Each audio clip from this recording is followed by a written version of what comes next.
Hey, welcome everybody. This is John Palmadocha, Dr. Speed Selling. This is Raging Verbalist number 120. And today we're going to be talking about some interesting topics, going to delve into some things that I don't normally do. By the way, if any of you did not see the last one, I did okay on the Apple guessing game. Of course, I cheated. I looked at a bunch of YouTube stuff. So anyway, just to say that, we did okay last week with our prognostication. Maybe we'll do a follow-up if I end up buying some of the new Apple products. But for now, we have a better, not better, we have it's going to be one of those real topics, or real series of topics. So with me as always is the lovely Sandra. Sandra, how you doing? I'm all right. How are you? I'm doing good. And in fact, if you have not joined the conversation, you go to Position to Win Book Facebook group or go to positiontowinbook.com.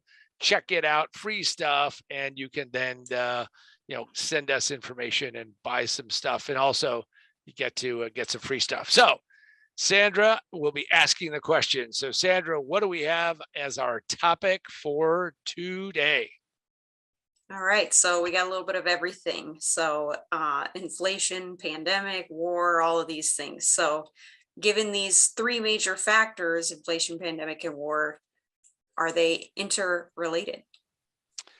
Well, I think two of the three are interrelated. The third one is kind of dragged in there. So inflation is caused by the fact that the governments around the world have pumped massive amounts of money into the system, and that money is chasing too few goods. And it's not only chasing too few goods, but we're still seeing shortages left and right. I mean, I was at the store recently. I was actually at the Costco a couple of days ago, and there were like three things that I wanted that they didn't have.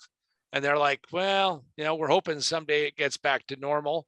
So it's a little crazy that we are where we are today. So, the three: inflation, pandemic, and then the war is the wild card, and it's exacerbating, the other two. So they're interrelated in a way, and these are interesting times. Whenever somebody says, I can just handle any crisis, well, luckily, you can now get the joy of trying to handle three crises at the same time. Not wishing it on anybody, but we've got it. We got to deal with it, and we're going to be talking about that today. All right. So taking them one at a time, is the pandemic really over?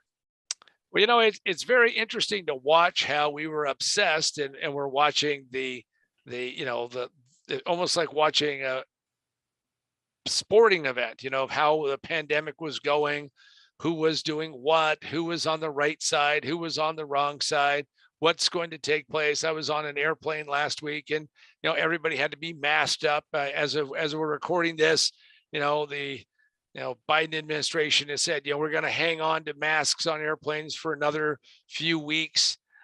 So I think the pandemic is it's over from the standpoint of that all of these things are over when you just kind of say, well, it's the backdrop. It's what you have to deal with, and then you live with it, and you kind of move on from there.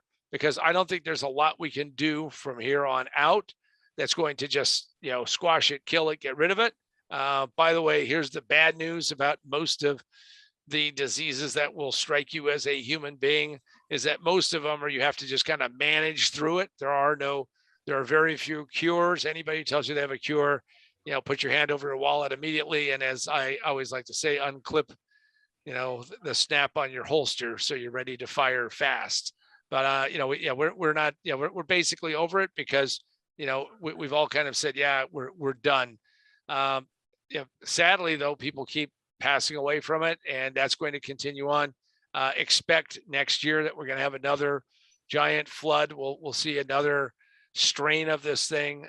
Here's the good news about viruses, is that viruses like to reproduce. I mean, again, we're not talking about virus porn or something, but viruses have to find hosts that they don't kill, because if they kill all the hosts, then what happens? They don't have any place to go.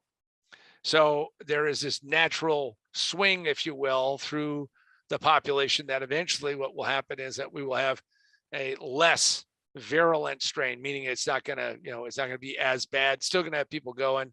It's probably going to be more like the flu. In fact, we ignore a bunch of stuff about the flu to our chagrin, frankly, because we should actually really be much more aware of what we're doing for the flu on a regular basis. Thousands of people die, tens of thousands die a year in the US. Globally, it's probably well over 1 million people a year die. I don't have the number, but anyway, I think we're going to have to say it's over for now, and but we are changed, and we are not going to go back to where we were before. So anybody who says we want to go back to normal, tough shit. It ain't going to happen. Live with what you got. Move on. All right. So what happened to inflation being transitory? When they started talking about that in June and July, and I had some pretty interesting interviews with people at FreedomFest, and if you haven't seen some of those interviews, we should definitely put a link down below. And all I can tell you is that I never believed it was transitory, because once this genie gets out of the bottle, it's really hard to get it back under control. You can try to talk it down, but it's just going to be there until somebody does something in a constructive way. The medicine required to deal with this problem, because this is an economic problem, is one that politicians delay doing and don't want to do because they get their asses voted out of office. Now, given the fact that inflation is just clipping right along, and we have just hit, for those of you who have not seen this, 7.9% inflation rate in the US for February. That is the highest in 40 years. That is a dubious distinction, to say the least, for the current administration. They can blame whoever they want, but they're the people in the seat. Whoever's in the seat takes the blame. That's the end of the story. You can, put all kinds of asterisks. You can put all kinds of, blame game. You can do all that stuff. But if you're in the seat, you're in the seat. It's on you. The other thing that I will say is that there's a lot of economists who believe, and I believe to a certain extent, that this is underreporting. All you have to do is see what's taking place right now. And February does not reflect the current war inflation accelerant. And it really is an accelerant, because it is just terrible. By the way, inflation is one of the most regressive taxes you will ever see, because it strikes those people who can least afford it, and puts them in the worst possible position. And if you're a small business, look out. You're going to get hit by this inflation like nobody's business if you're not already being hit by it. So it's not transitory. That was always some kind of pipe dream, hoping that it would just kind of fade away as things got better, and with the crisp spring air, that it was going to be, flowers and lollipops and all that. And no, it's not. And in fact, I see inflation has a lot farther to run, because nobody is doing a lot about it. And I mean, they're just not doing anything, because they're just scared to death. If they do something, they're going to lose their jobs, and they don't want to lose their jobs. So what do you think will happen with the war in Ukraine? Well, I watch it very carefully. My father was born in a city that's now in the Ukraine. It was on the Polish-Ukrainian border, and we're just this year he would have been 98 years old. And all I can say is I think, whatever you want to thank God, thank the heavens, thank my lucky stars, thank random events, thank whatever crazy thing that you want to thank, that my grandmother had the foresight to move out of there, because in the last 100 years that patch of land has been traipsed over a lot, with the Nazis and the Soviets, and now with Putin. I think that the war is one of those things that, as is so often the case, and especially today, is that it's easy to get into a war. It was always easy to get into a war, but it's really hard to get out. So it's going to be interesting to see what he's going to do. The thing that concerns me the most is that this looks like a replay of the 1930s, when what would become the Allied forces took their sweet ass time to do some stuff, and it turned into a major, major war. Anytime you have anybody who threatens to, put out nuclear, tactical nuclear weapons, which I don't really believe there is anything called a tactical nuclear weapon, just means it's smaller, so it kills fewer people. But once he does that, I think he will recognize and realize that he has signed his own death warrant, and we'll see what's going to happen with that. Now, if you're sitting there and you're saying to yourself, all of this sounds pretty down, Raging Verbalist, all this sounds pretty bad, John. What can I do to get some level of cheer, some level of sensibility? Well, what you can always do is go get a good book. And if you get a good book and you start doing positive things will happen to you, because you'll be ready for what happens next. And of course, my suggestion, my recommendation is, well, none other than these two books, which is you can go pick up. Most businesses fail in the first 5 minutes. It just takes them 3 to 5 years to realize it. Position to Win. It's available in atoms, which is like paper, instead of bits, which is digital. So it's available from Amazon, Books A Million, Barnes and Noble, any place you go, you can actually have them order this, or you can go to positiontowinbook.com, positiontowinbook.com and order it, or you can get it digitally on Kindle, Nook, and Apple iBooks. And then if you want to look at remote work for a better world, which is what we did because of the pandemic, hard to believe how long ago that was. But if you want to go do that, if you do that, you'll be able to pick it up on exclusively on the Amazon Kindle store. And again, go check out positiontowinbook.com. And hopefully at least you'll be able to figure out what you're going to do with your life, in spite of what all these crazy people are doing with the world as it is. All right. So how does someone deal with feeling overwhelmed by global events? One of the worst things about being in a connected world like we are is that it can become very personal really quickly.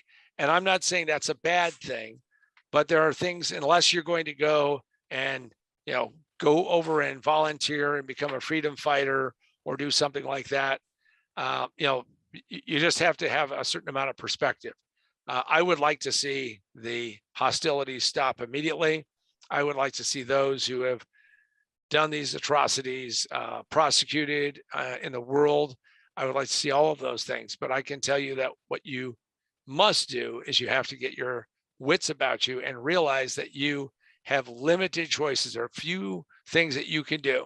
Now, if you are truly concerned, I hope you are, I am, is that what you'll do is you'll give to causes, you'll support people, and what you'll do is that you will not let hysteria ring. The most important thing to remember is that, as I said before, it's easy to get into a war, it's hard to get out. One of the concerns that the current crop of leaders have is that they're afraid that if they get into this thing, they're not going to be able to get out. So if you're feeling overwhelmed, you have to say a couple of things. Number one, you can't control the situation yourself. I mean, if you can, step forward because we want you. Number two is that you need to get your own house in order. Use every ounce of energy that you can to do positive things and move your life forward. And number three is to make sure that you do not forget about what happens in this world and never, ever let that subside. Because one of the saddest things is that humans, not only are we doomed to repeat history, but we seem to own a forever ticket to keep making the same damn mistakes over and over again. Side story, I had a client and one of his employees was from one of the Baltic states. And I walked up to him, it was September 1st. And I walked up to him, I said, this has to be quite an anniversary for your family. And he goes, why would that be? And I said, well, you're Lithuanian, aren't you? And he goes, yes. And I said, now, again, he grew up in the US. Maybe his grandparents were from Lithuania, maybe his great grandparents, but he had lost the thread. And the thread that he had lost is that on September 1st, 1939, not only did Hitler and Stalin divide up Poland, but Stalin, to be protective of those poor Baltic states, invaded and took them over. And they were not released from their bondage, from their iron grip until the Soviet Union fell. So one of the things I would hope that you would do is never forget some of the things that have happened and take place. So we hopefully raise our consciousness and learn from these things and move forward in a more positive world. I'm trying to be optimistic here. Right. So could these three trigger a global recession or depression?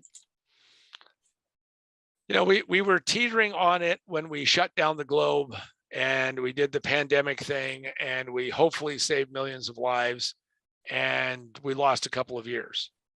Uh, Adding the inflation explosion, and then more importantly, the whole wild card, the joker, if you will, in the deck of the war, is that could trigger a recession or a depression. Most of you out there will not be prepared for it, sadly. You should be thinking about what you can do to prepare for potentially a really bad economic circumstance or situation. When the Great Recession hit in 2008, 2009, 2010, all I could think about is that in 2006 in Baltimore, Maryland, I was speaking at the National Association of Mortgage Brokers, and it was a party. That place was singing and it was packed. Commissions were a flowing, champagne was a going, and everybody was having a great time. I mean, sponsorship was, to every major thing you can imagine.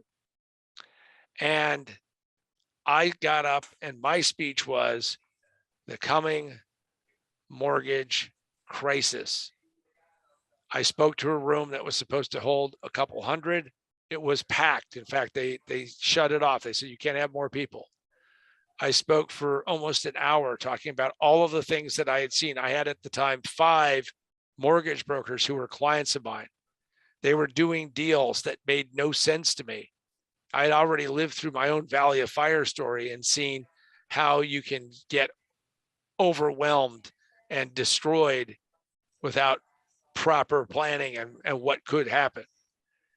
And I had and I didn't get his name because it was just crazy time. And I had a guy who wrote for Forbes magazine come up and say, it's just too provocative to put in the magazine.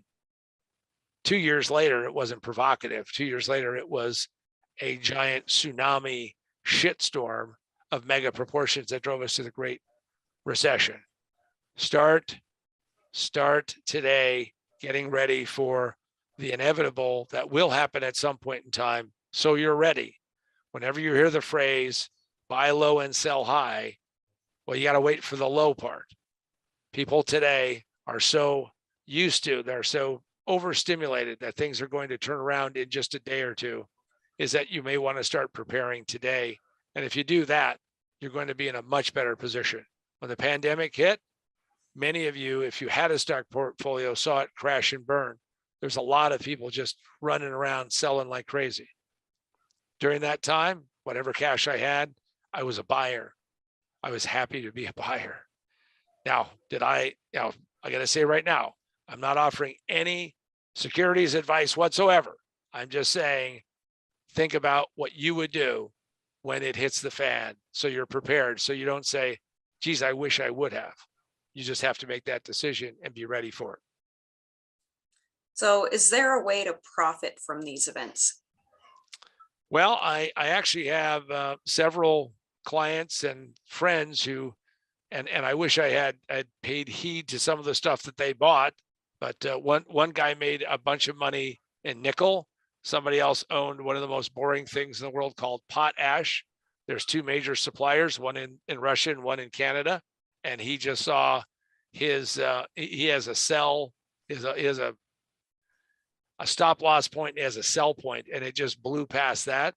So we've already seen that. So what I'm going to say is that because of volatility, start thinking about when things go down to nibble, to put some things to work. If it makes sense for you, make sure that you have enough that you can survive with the cash that you have. But more importantly, be ready, because there are going to be some wild gyrations. If you may say right now that we are going through those, well, in some ways, don't want to be an overstater, don't want to be a hype guy, but in some ways we haven't seen anything yet, because right now everything is somewhat contained, but you want to definitely be ready and have your powder dry.